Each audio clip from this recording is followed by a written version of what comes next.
Bonjour, bienvenue au MOOC Restructuration des quartiers précaires des villes africaines. Notre vidéo d'aujourd'hui a trait à la restructuration in situ, c'est-à-dire celle qui vise l'amélioration du quartier sur place en minimisant les déplacements de population. Ce qu'il faut savoir en la matière, c'est qu'il n'y a pas de solution générique car chaque quartier précaire est unique dans sa formation et dans les conditions de son évolution. Les difficultés liées à l'insécurité foncière, l'exclusion urbaine ou sociale ne sont jamais vécues de la même manière dans les différents quartiers précaires. Il s'agira donc de choisir pour chacun d'entre eux la bonne entrée pour enclencher une dynamique de changement aussi bien sur le plan physique qu'au niveau du développement économique et social du quartier. Nous déroulerons donc cette leçon suivant le plan que voici en 6 points. Dans un premier temps, nous examinerons les enjeux, la méthodologie générale d'intervention, ensuite l'état des lieux, la définition d'un programme, et enfin les travaux de viabilisation et les travaux d'accompagnement sous forme d'ingénierie sociale. Les enjeux ici concernent d'abord la réduction des déplacements. On cherchera à les limiter aux besoins des emprises de voirie et d'équipement. Même limiter ces déplacements de population nécessite la préparation préalable d'une zone d'accueil et la réinstallation in situ dans une trame régulière. Tout cela est fait dans l'optique de sécuriser l'occupation foncière des ménages et d'accélérer le développement du quartier. Même si les projets sont tous différents, les démarches conduisant à la restructuration sont identiques et comprennent dans une première phase la préparation et l'état des lieux, dans une seconde phase les travaux de viabilisation et dans une troisième phase les travaux d'ingénierie sociale sous forme d'accompagnement et de soutien des populations à se réinstaller dans le nouveau quartier. La phase 1 est celle de l'état des lieux. C'est une étape cruciale, celle qui conditionne le déroulement de toute l'opération. Il s'agit de sa préparation. Cette phase consiste en la connaissance du quartier. C'est ici qu'on cherche à comprendre son fonctionnement interne ainsi que ses relations avec les autres quartiers. Cette connaissance est renforcée par l'établissement du profil socio-économique des populations qui permettra d'apprécier leur niveau de revenus ainsi que leurs capacités et potentiel. Tout cela doit aider naturellement à la détermination des carences et des insuffisances qui serviront à l'estimation des besoins du quartier. À l'état des lieux succède la définition des contours du programme. La synthèse du diagnostic et le récapitulatif des besoins permettent d'établir des propositions de scénarios de restructuration. C'est sur la base du scénario retenu et des tests de faisabilité sur les plans techniques, économiques et environnementaux que peuvent être lancées les études d'avant-projet sommaires. L'identification des ayants droit peut aussi être engagée sur la base de l'élaboration d'une banque de données où seront compilées l'ensemble des informations collectées sur les ménages. C'est à ce stade également qu'il convient d'engager une action d'information et de sensibilisation sur le projet. La question étant ici de définir clairement les messages à diffuser ainsi que les canaux les plus appropriés pour cela. Des études complémentaires sont nécessaires. Ce sont souvent des études qui ne peuvent être réalisées que lorsque le programme d'intervention est connu dans toutes ses formes. Il s'agit essentiellement de l'étude d'impact social, qui est destinée à mesurer les effets sociaux du projet, de l'étude d'impact environnemental qui, comme son nom l'indique, s'attachera à faire ressortir les effets du projet sur l'environnement.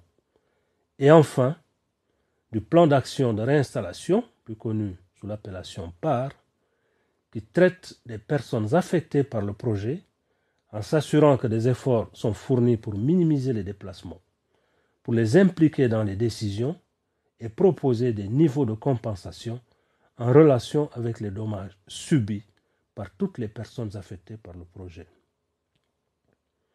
Toutes ces études sont obligatoires suivant les procédures de la Banque mondiale et leur réalisation conditionne souvent les négociations de crédit.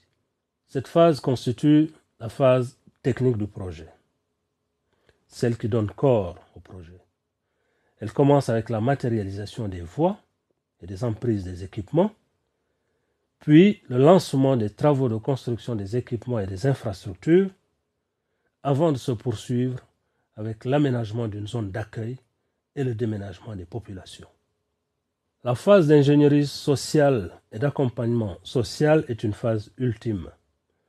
C'est elle qui doit permettre de bien terminer l'opération.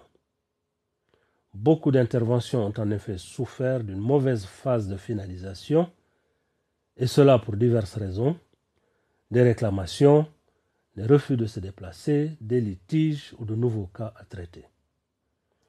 Dans cette phase, il s'agit de confirmer les droits accordés aux habitants par la délivrance d'un titre foncier ou de ce qui tient lieu de garantie de leur occupation foncière. C'est ici également qu'on procède à la réinstallation des ménages qui restent sur place dans des lots bien déterminés. Il faut s'attendre ici également à de nombreux arbitrages de conflits du fait de la difficulté de matérialisation des limites parcellaires sur une zone déjà occupée. Il est souvent nécessaire d'organiser ainsi un accompagnement social des ménages, et parmi eux des ménages les plus vulnérables. Cela se présente parfois comme une exigence des bailleurs de fonds, à l'image de la directive OD 4.12 de la Banque mondiale relative à la réinstallation involontaire des personnes. Ce sera surtout d'un accompagnement administratif, parfois technique et financier qu'il s'agit, pour les personnes âgées, les personnes vulnérables, et une assistance dans la réinstallation sur les sites de recasement. Dans la phase de régularisation foncière, on cherche à apurer les malentendus pour clarifier les statuts d'occupation. Nous posons ici le lien entre statut juridique et sécurité ou insécurité foncière. Les liens sont souvent flous car on peut posséder un titre et être en insécurité parce que les droits supposés sont contestés par d'autres, ou à l'inverse, on peut être sans titre et être en sécurité foncière parce que les droits supposés sont reconnus localement. La détention d'un titre de propriété n'est donc pas automatiquement un gage de sécurité. La question reste donc celle du choix du mode de garantie. Faut-il délivrer ou non un titre et lequel? Le remembrement consiste en l'organisation de l'occupation de l'espace sur la base d'un découpage parcellaire orthogonal. La difficulté ici réside dans la détermination des règles d'affectation et les arbitrages de conflits qui naissent de cette opération. Dans certains pays, en effet, la mise à disposition de parcelles orthogonales carrées ou rectangulaires est une obsession, en référence au plan officiel de lotissement, répétitif et monotone. Ce tableau nous présente les avantages et les inconvénients de la restructuration in situ des quartiers précaires.